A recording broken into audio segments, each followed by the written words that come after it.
Got it. Hi everyone, this is Marion and I'm here to talk to you about green smoothies today.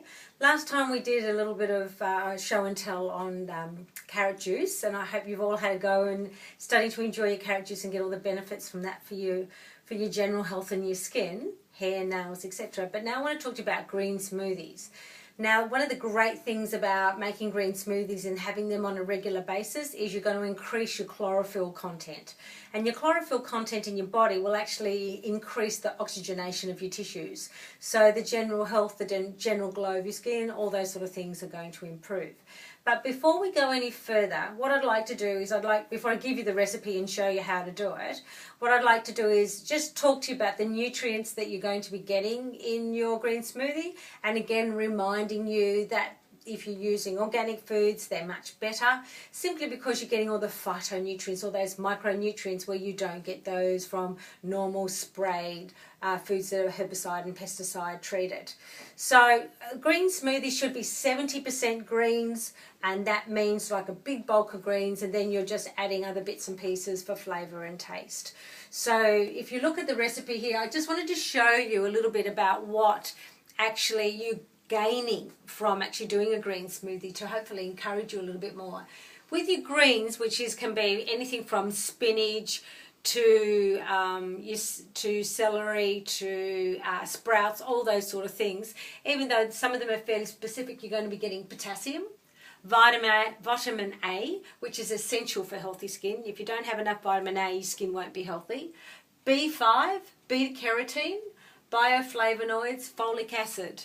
Now those in conjunction are very important for you to take up your iron. I'm going to put a little bit of parsley in the green smoothie today, and that's great to increase your iron content. And the reason why I do that is, and encourage people to do that, is because a lot of the clients that I see are actually iron deficient. So the more I can help you increase the iron levels, the better we're going to be. Okay, so what I'm also going to do is I'm going to talk to you about this great little powder that I've got, which is a broccoli sprout powder. And broccoli is great because not only does it help with abdominal fat and help reduce that, but it's also a great source of calcium, selenium, B2 and vitamin K, which is essential for a healthy digestive tract. So broccoli is a great thing, and broccolini is a great green to add to your smoothie. And then we're going to add some kiwi fruit for its vitamin C and its roughage and those sorts of things. So come over to the kitchen with me and let's get started. So remember, 70% greens. So I've got some organic greens and I've just washed these. So I'm just going to pop them in the blender.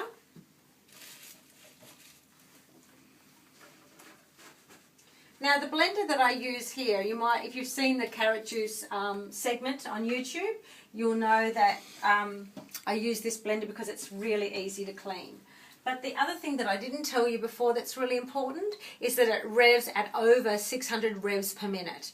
And the reason why that's important is because that speed will actually open up the cell wall and you actually extract the nutrients. And that means that you can absorb them very quickly when they're open like that.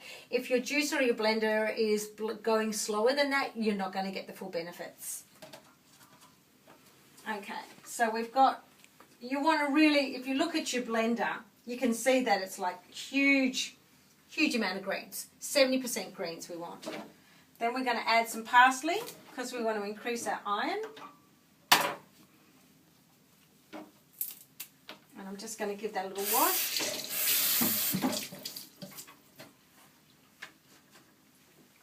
And then I'm going to use again some celery because I love celery. Celery is so great for your kidneys, for your lymphatic system, for your general health system, and really good if you can keep the green leafy component on it as well.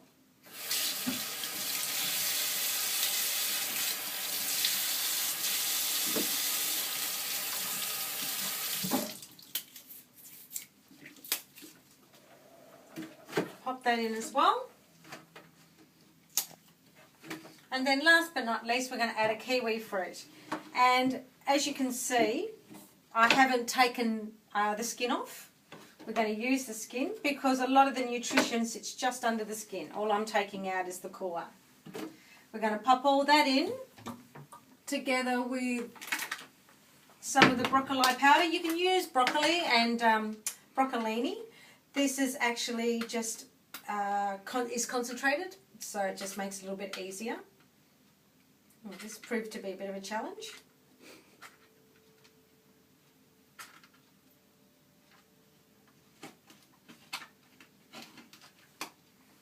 So we're just going to use 1 full scoop, as you can see. Again, add about 200 to 300 of filtered water. That's not quite enough. Shortchanged you on the water. And if you've got a ladyship or you've got a blender with a tap on it and you don't have enough water, you'll actually find that it actually won't come out of the tap very easily. So that's kind of an indicator. Okay, let's put the lid on top.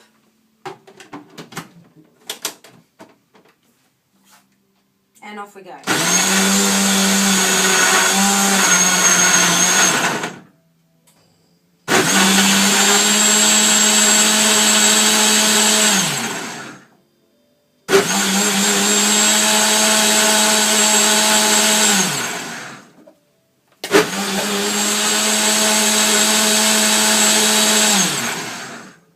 Now that's the sort of consistency you want, and remember when you make your green smoothies, because it's got the pulp and everything in it, you can actually keep it for a couple of days, so you don't actually have to drink it straight away, whereas the best thing is when you make your carrot juice, you want to drink it straight away because the vitamins reduce in light and air. They oxidize in light and air. The same as if you had an apple, you cut it in half and it goes brown, that's oxidation. So you've got the pulp in your green smoothie, so you can actually make it and keep it for a couple of days. Be open to experimenting a little bit. I've given you a basic recipe here, but you can certainly add things like garlic, you can add things like ginger, increasing your zinc levels again. You can do a whole host of things, but the main rule of thumb is 70% greens and then add your other bits and pieces afterwards. Enjoy. I hope you enjoyed this recipe and I look forward to talking with you soon.